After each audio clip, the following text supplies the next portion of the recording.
Hello दोस्तों, this is Manish Saini. तो आज हम बात करेंगे यहाँ पर कि बांग्लादेश में हिंसा क्यों हुई और भारत और बांग्लादेश के संबंध क्या अब खराब होने वाले हैं। जिस तरीके से शेख हसीना जो है भारत आई हैं, तो क्या भारत और बांग्लादेश के संबंधों में कुछ अब यहाँ पर नया मोड़ आने वाला है। इस तरह के सवाल आपके जहन में भी क्रिएट हुए होंगे। उन सभी के बारे में बात करेंगे कि कौन कौन से पर्सपेक्टिव यहाँ पर हो सकते हैं भारत के लिए भी। तो अगर आप इस चैनल पर नए हैं तो प्लीज़ सब्सक्राइब करें, अपने दोस्तों के साथ शेयर करें। आप शेयर करते हैं, सब्सक्राइब करते हैं तो हम भी यहाँ पर मोटिवेट होते हैं जानकारी आप तक पहुँचाने के लिए। तो सबसे पहले बात करते हैं हम बांग्लादेश में हिंसा क्यों हुई। ठीक है, कुछ तस्वीरें हमारे पास यहाँ पर आई हैं जो दर्शाते हैं कि बांग्लादेश में हिंसा किस कदर जो है यहाँ पर फैली हुई है। छात्रों के एक पूरे संगठन ने सरकार के खिलाफ आंदोलन किया है। तो क्या कारण रहा होगा ऐसा यहाँ पर। अगर हम बात करते हैं हिंसा के जो मेन कारण रहा है यहाँ पर, वो हमें दिखाई दे पड़ता है यहाँ पर जो मुक्ति संग्राम हुआ था। ठीक है, अगर हम बात करते हैं यहाँ पर मुक्ति संग्राम जो हमारे पास दिखाई पड़ता है यहाँ पर 1971 में। ठीक है, 1971 में जो मुक्ति संग्राम हुआ, यहाँ पर जो उसके आंदोलनकारी थे उनके लिए आरक्षण की व्यवस्था की गई थी। ठीक है, और ये जो आरक्षण था 1972 में लागू किया गया था। ठीक है, 1972 में जब बांग्लादेश दुनिया के नए रूप में, नक्शे के रूप में सामने आया था, तब ये आरक्षण जो है वहाँ पर लागू किया गया था। और ये 30% आरक्षण यहाँ पर, ये पूरी व्यवस्था की गई थी यहाँ पर 1972 से।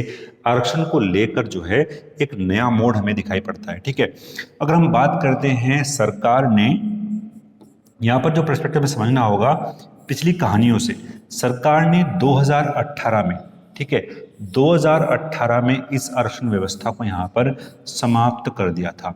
2018 में यहाँ पर सरकार ने इस पूरी आरक्षण व्यवस्था को वहाँ पर समाप्त किया था।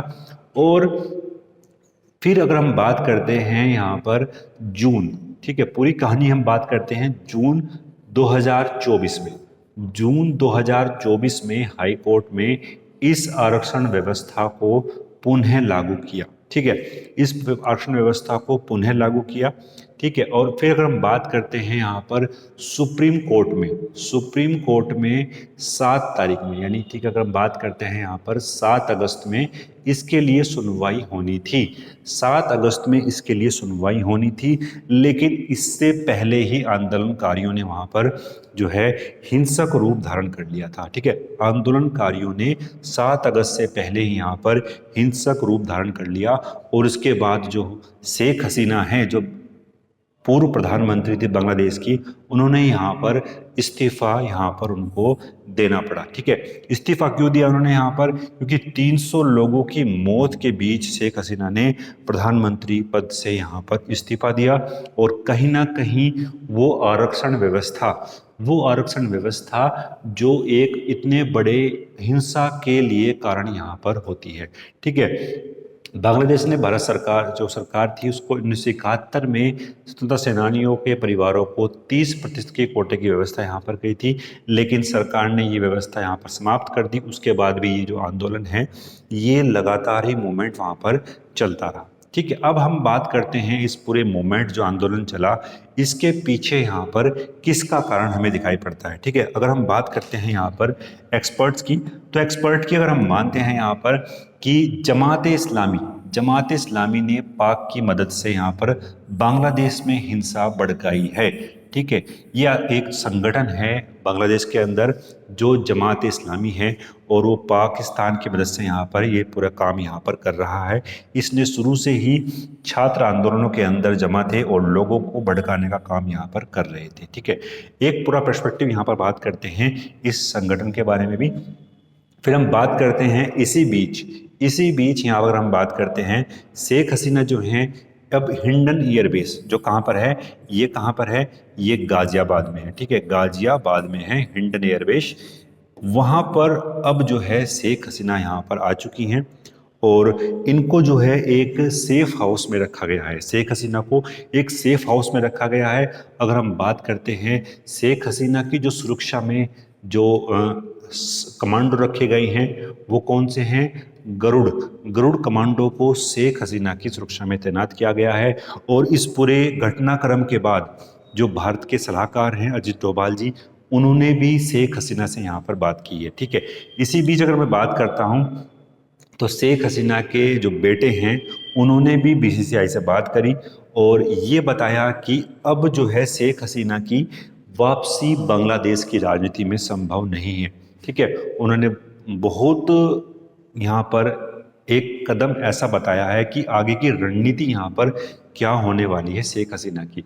तो अब वहाँ पर उनकी राजनीतिक जो हस्तक्षेप है वो यहाँ पर समाप्त होने वाला है। ठीक है, लेकिन अगर मैं बात करता हूँ भारत के लिए भी एक चिंता का विषय यहाँ पर हो सकता है। ठीक है, क्योंकि अगर हम बात करते हैं शेख हसीना और उनकी बहन, जब 1971 का जो मुक्ति संग्राम चला था तो वे लगातार ही भारत के साथ यहाँ पर जुड़ी हुई थी और भारत एक देश था जो भारत के साथ यहाँ पर अपने संबंधों को बनाए हुए था सही तरीके से। ठीक है, अब अगर हम बात करते हैं बांग्लादेश में, बांग्लादेश की इस पूरी हिंसा के बाद भारत की चिंताएं बढ़ चुकी हैं। ठीक है, भारत की चिंताएं बढ़ चुकी हैं और उसका मेन कारण यहाँ पर यह है कि बांग्लादेश के जेल से खूंखार आतंकी जो हैं अब वहाँ से बाहर निकल चुके हैं और जितनी भी भारत और बांग्लादेश की सीमाएं हैं वो अब हाई अलर्ट पर हैं। हाई अलर्ट पर यहाँ पर पूरी एजेंसियां हैं, भारत की जितनी भी सुरक्षा एजेंसियां हैं वो अब हाई अलर्ट पर यहाँ पर रखी गई हैं। ठीक है, अगर हम बात करते हैं कई आतंकी संगठन हैं जैसे जमातुल मुजाहिदीन और अंसारुल्लाह, बांग्ला टीम के सदस्य जेलों से भाग चुके हैं और किसी भी तरह की घुसपैठ को रोकने के लिए भारत और बांग्लादेश की सीमाओं पर अब सुरक्षा निगरानी यहाँ पर बढ़ा दी गई है। तो कहीं ना कहीं भारत के लिए भी एक चिंता का यहाँ पर विषय हो सकता है। ये पूरा सिनेरियो यहाँ पर हमें बनता हुआ दिख रहा है। ठीक है, कुछ ऐसी तस्वीरें भी हमारे सामने आई जो वहाँ से हमको मिलती हैं पीएम हाउस से, कि जितना भी सामान था वहाँ पर ये घटनाएं आपको देखने को मिलती हैं। चाहे तो हम बात कर ले श्रीलंका की, जब वहाँ पर इस तरह के भ्रष्टाचार को लेकर वहाँ पर ये पूरा मूवमेंट चला था, और ऐसी ही घटनाएं हमें देखने को मिली हैं यहाँ पर बांग्लादेश के अंदर। ठीक है, अब अगर हम बात करते हैं बांग्लादेश में, अब सेना ने अपने कमान अपने हाथ में ले ली है, सेना ने अपने हाथ में कमान ले ली है और सेना के जो जनरल हैं वहाँ पर, जनरल वकार, बांग्लादेश की सेना के जनरल है जनरल वकार, तो उन्होंने ये कहा है कि हम अब अंतरिम सरकार बनाने की बात करते हैं। ठीक है, बांग्लादेश में अब अंतरिम सरकार बनेगी और मैं राष्ट्रपति मोहम्मद शहाबुद्दीन से मिलने जा रहा हूँ। हमें उम्मीद है कि दिन ढलने तक कोई समाधान यहाँ पर निकल सकता है और विपक्षी दल के कई नेताओं को जो है वहाँ पर अब जेल से छोड़ दिया गया है। ठीक है, जेल से छोड़ दिया गया है। विपक्षी दल के सभी राजनीतिक दलों से भी यहाँ पर बातचीत की जाएगी और कौन सरकार की अगुवाई करने वाला है ये धीरे धीरे हमको जो है अब आने वाले समय में यहाँ पर पता लगने वाला है। तो ये पूरा पर्सपेक्टिव था कि बांग्लादेश में हिंसा क्यों हुई, भारत क्यों उस चीज़ को लेकर चिंताजनक है, तो वो पूरा हमने यहाँ पर बात करा। अगर आप इस चैनल पर नए हैं, आपने ये वीडियो पसंद आई है तो प्लीज़ लाइक करें, अपने दोस्तों के साथ शेयर करें। मिलते हैं नेक्स्ट वीडियो में। धन्यवाद, जय हिंद।